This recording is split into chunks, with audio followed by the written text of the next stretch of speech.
Hello everyone, welcome to law success. तो जैसे कि हम हरियाणा एडीए एग्जाम के लिए सीपीसी के इम्पोर्टेंट ऑर्डर्स को रिवाइज कर रहे हैं एंड इम्पोर्टेंट ऑर्डर्स के इम्पोर्टेंट रूल्स को we are revising. So in this lecture I am going to make you revise order 7 and order 8 of CPC के इम्पोर्टेंट रूल्स जो हैं वो डिस्कस करने वाले हैं। इससे पहले कि आप if you are new to the channel just subscribe the channel learners. आप मुझे अनअकैडमी पे फॉलो कर सकते हो। लिंक एंड डिटेल्स जो है आपको डिस्क्रिप्शन बॉक्स में मिल जाएंगी। एंड अपार्ट फ्रॉम दिस, अगर आपको वीडियोस अच्छी लगी हो then you can raise a fund to the channel. आपको लिंक भी डिस्क्रिप्शन बॉक्स में मिल जाएगा। So let's start with this with the orders of CPC. तो इससे पहले भी मैं ऑर्डर 1 टू ऑर्डर 6 जो है वो करवा चुकी हूँ। तो अगर आपने वो नहीं किए हैं तो उसका लिंक जो है आपको डिस्क्रिप्शन बॉक्स में मिल जाएगा। तो ऑर्डर 7 जो है this deals with plaint. Plaint कौन फाइल करता है? That is filed by the plaintiff. तो कोई भी सिविल सूट कैसे कमेंस होता है? That is commencement civil suit की कैसे होती है? By the presentation of plaint, जो हमें सेक्शन 26 में दिया हो। What are the particulars that is to be contained in a plaint? एक प्लेंट में क्या पर्टिकुलर्स लिखे जाएंगे? Name of the court in which the suit is brought, name, description, place of residence. अगर आपने कभी प्लेंट देखी हो तो उसमें सारी चीजें लिखी जाती हैं, cause of action, relief. So all these things will be written down. ठीक है, सारी चीजें लिखी जाएंगी प्लेंट में। अगर मनी सूट है, अगर रिकवरी ऑफ मनी को लेके अगर कोई सूट है तो उसमें प्रिसाइज अमाउंट लिखा जाएगा जो भी क्लेम किया गया है। उसमें प्रिसाइज अमाउंट लिखा जाएगा जो भी क्लेम किया गया है। अगर सूट जो है वो मीन्स प्रॉफिट के लिए है, that suit is for the means profit, तो उसमें अप्रोक्सीमेट अमाउंट लिखा जाएगा। उसमें आपको प्रिसाइज अमाउंट लिखने की जरूरत नहीं है। अगर आप उसमें अप्रोक्सीमेट अमाउंट भी लिख दोगे तो भी सफिशिएंट है। तो estimate the plane shall approximately the amount or value sued thereof. What is means profit? That is defined in your section 212. That is very very important कि एक means profit क्या होता है। ये आपको डायरेक्टली क्वेश्चन आता है, कहाँ पे डिफाइन किया गया, डेफिनेशन क्या इंक्लूड करती है, what it does not include, तो ये आप पढ़ लेना।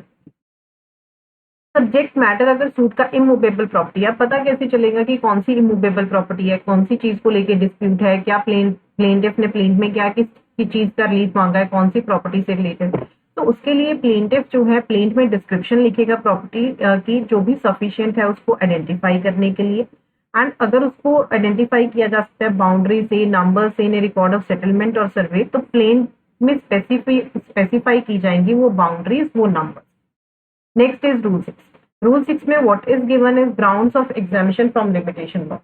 If we talk about the limitation act, तो उसमें condonation of delay there. That the section under the limitation act does not apply to suits. अगर आपको कंडोन करवाना डिले, वो तो अपील्स पे अप्लाई करते, तो आप कहाँ पे कंडोनेशन करवाओगे सूट्स की? That is given under your order 7 rule 6. So this says where the suit is instituted after the expiry of the period prescribed by the law of limitation. तो plaint में जो है ग्राउंड शो किया जाएगा upon which the exemption from such law is claimed. उसमें जो relief है वो पर्टिकुलरली स्टेट किया जाएगा।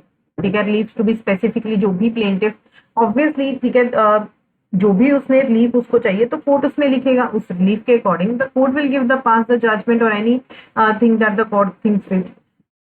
Now what is the procedure on the admission of plaint? Procedure क्या है कि जब कोर्ट जो है प्लेंट को एडमिट कर लेता है, तो दिस इज वेरी इंपॉर्टेंट। ठीक है, सारा कुछ उसने लिख दिया, कोर्ट में प्लेंट सबमिट करवा दी। After that the court will go through that and the procedure on the admission of plaint is given under your rule 9. Now what is the second step after the plaint? Summons. तो जब court order करेगी, where the court orders the summons be served on the defendants, so what the court will do, वो direct कर देगी plaintiff को कि आप उतनी कॉपीज प्रेजेंट करो प्लेंट की जितने डिफेंडेंट्स हैं, कितने डेज में, 7 डेज के अंदर। एंड साथ में जो है आप फी डिपॉजिट करवाओ जो भी समन्स को सेंड करने की लगेगी डिफेंडेंट्स। तो कैसे समन्स सेंड किए जाएंगे वो हम ऑलरेडी ऑर्डर 5 में पढ़ चुके हैं, रूल 9 में। या कोरियर सर्विसेज के थ्रू या फिर प्रोसेस सर्वर के थ्रू, वो हम सारी चीजें उसमें पढ़ चुके हैं। So this is the procedure on the admission of. Now court return भी कर सकती है प्लेन को, अगर कोर्ट को लगता है किसी भी स्टेज पे कि ये मतलब कि this is to be presented in the court, कि ये सही कोर्ट में नहीं प्रेजेंट की गई है, तो कोर्ट उसको रिटर्न कर सकता है to be presented in the court जिसमें करना चाहिए था। So this says the plaint shall at any stage of the suit be return to presented to the court in which the suit should have been instituted. इसमें से जो most important है, number of times this is asked different papers में, that is rejection of plaint. एक तो directly आपने rule याद रखना है, रिजेक्शन ऑफ प्लेन के ग्राउंड्स आपको किस में दिए हुए, that is given under your rule 11. So there are 6 grounds that are given here. तो ये कहता है कि प्लेन शेल बी रिजेक्टेड.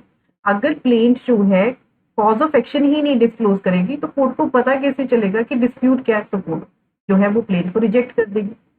जो रिलीफ क्लेम किया गया है अगर वो अंडर वैल्यूड है, उसकी वैल्यूएशन प्रॉपर नहीं की गई है, कोर्ट ने प्लेंटिफ को बोला भी कि आप इसकी वैल्यूएशन को करेक्ट कर दो, उसको एक टाइम पीरियड दिया, बट उसने ऐसा नहीं किया.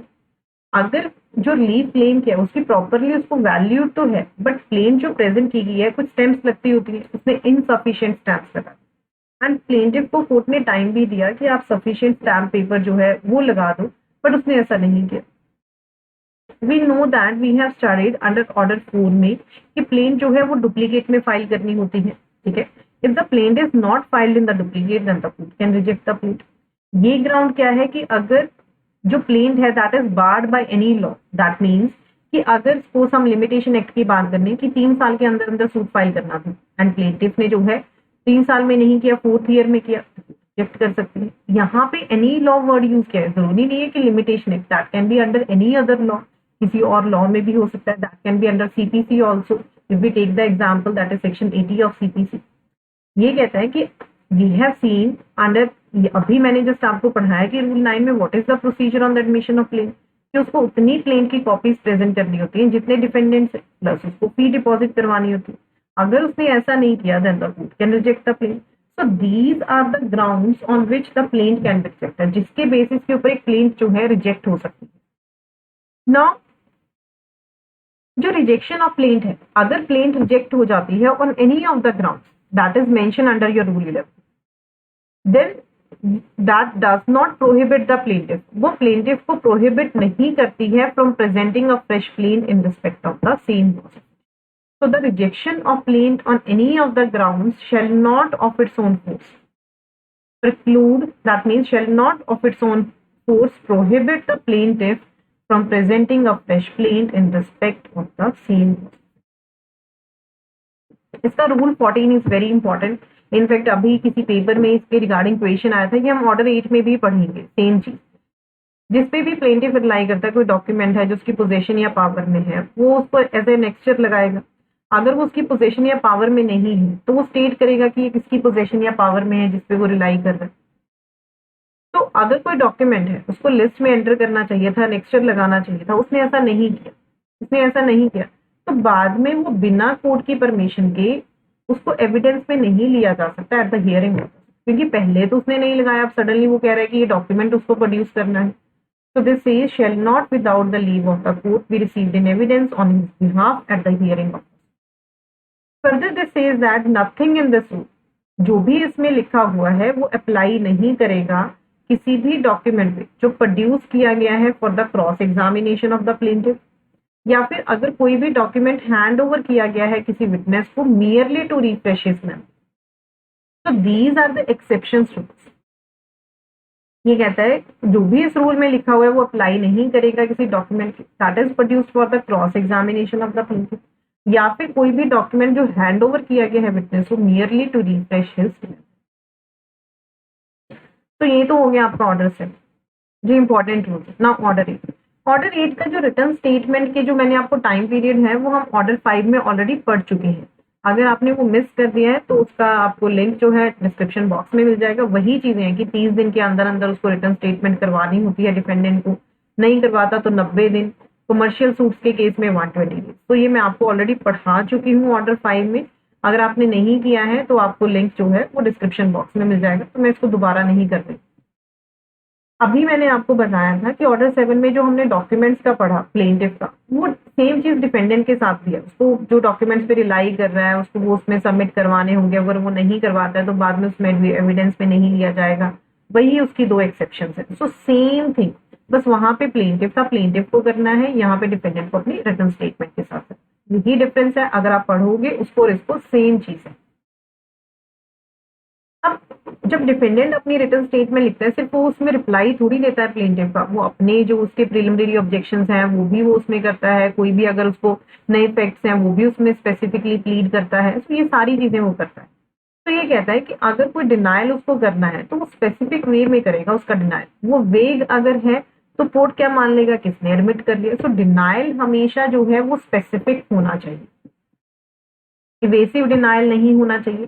कि यहाँ पे लिखा हुआ specific denial, every allegation of fact in a plaint if not denied specifically और by necessity implication shall be taken to be admitted. तो उसको क्या मान लिया जाएगा कि एडमिट कर लिया है, except there is an exception to that, कि अगर कोई पर्सन अंडर डिसेबिलिटी है तो हम उसको नहीं। Further this says that particulars of set off to be given in written state. अगर कोई सेट ऑफ है, set off is dealt under where, this is dealt under your rule 6। Set off क्या है, this is the reciprocal ascertainment of debts between the party. Set off याद रखना हमेशा certain amount of money होता है, इसमें होता है रिकवरी ऑफ मनी सूट्स में होता है, एक्सीड नहीं करना चाहिए pecuniary limits of the jurisdiction of the court को। ठीक है, ये चीजें आपको प्री में क्वेश्चन आके उसमें पॉइंट्स आ जाते हैं एमसीक्यू की फॉर्म। या सर्टेन के लिए होना चाहिए what is set off reciprocal ascertainment of debts between the. Written statement में डिफेंडेंट जो है सेट ऑफ प्लीड कर सकते हैं। ठीक है, सो ये चीज ये क्वेश्चन आता है रूल 6 में दिया ये आता है। अब काउंटर क्लेम होता है, जैसे वो तो सिर्फ रिकवरी ऑफ मनी सूट्स में होता है, आप सिर्फ मनी के केसेस में वो एडजस्टमेंट करवा सकते हो। यहाँ पे क्या है, counter claim is dealt in rule 6, यहाँ पे आप राइट भी क्लेम कर सकते हो। डिफेंडेंट अपनी रिटर्न स्टेटमेंट में उसका राइट भी उसके साथ क्लेम कर सकता है। ठीक है, यहाँ पे भी एक्सीड नहीं करना चाहिए pecuniary limits of the jurisdiction of the court, तो ये भी नहीं करेगा। अब इसमें जो सबसे इंपॉर्टेंट पार्ट है that is from your rule 16, number of times इसमें से क्वेश्चंस आए। तो ये कहता है कि अगर कोई केस है तो उसमें एक डिफेंडेंट ने अपनी रिटर्न स्टेटमेंट में काउंटर क्लेम रेज कर दी। अब उस दौरान क्या हुआ कि प्लेंटिफ का सूट जो है वो स्टे हो गया या डिसकंटिन्यू हो गया या डिसमिस हो गया। The counter claim can nevertheless be proceeded. That means जो काउंटर क्लेम है उसके ऊपर कोई इफेक्ट नहीं होगा, in spite of that fact also counter claim के साथ जो है प्रोसीड किया जाएगा। This is what is the meaning of if in any case in which the defendant sets up a counter claim, the suit of the plaintiff अगर stay हो जाता है, discontinue या dismiss हो जाता है, so counter claim may nevertheless be proceeded with. This is your further just give a reading to this. ठीक है, मैंने आपको इंपॉर्टेंट रूल्स करवा दिए, एक बार आप लोग रीडिंग दे लेना। You can just join my message me on WhatsApp to join the Haryana area के लिए। अगर आपको व्हाट्सएप ग्रुप ज्वाइन करना है तो आप मुझे व्हाट्सएप कर सकते हो। Apart from this learners there is special offer that is running on Unacademy. ये ऑफर कल को खत्म हो जाएगा। अगर आपको जुडिशरी की प्रिपरेशन करनी है then you can get 25% off on Unacademy judiciary subscriptions by using this code. इसका 6 मंथ्स का प्राइस जो है दिस 12 मंथ्स का ये है। So this is available at a very cheaper price. If you have just started preparing for judiciary, then this batch is best for you. If you are preparing for Maharashtra judiciary prelims के लिए अगर आप prepare कर रहे हो, then this is the 3 months batch that Unacademy has introduced. By using this code आप जो है इसको ले सकते हो। Link and details आपको description box में। So number of batches are running on Unacademy. You can just see on the screen. According to your state preference, according to कि आपकी कितनी प्रिपरेशन हो गया उसके अकॉर्डिंग जो है इन बैचेस को ज्वाइन कर सकते हैं। Get any problem you can always reach out to me. Thank you so much everyone.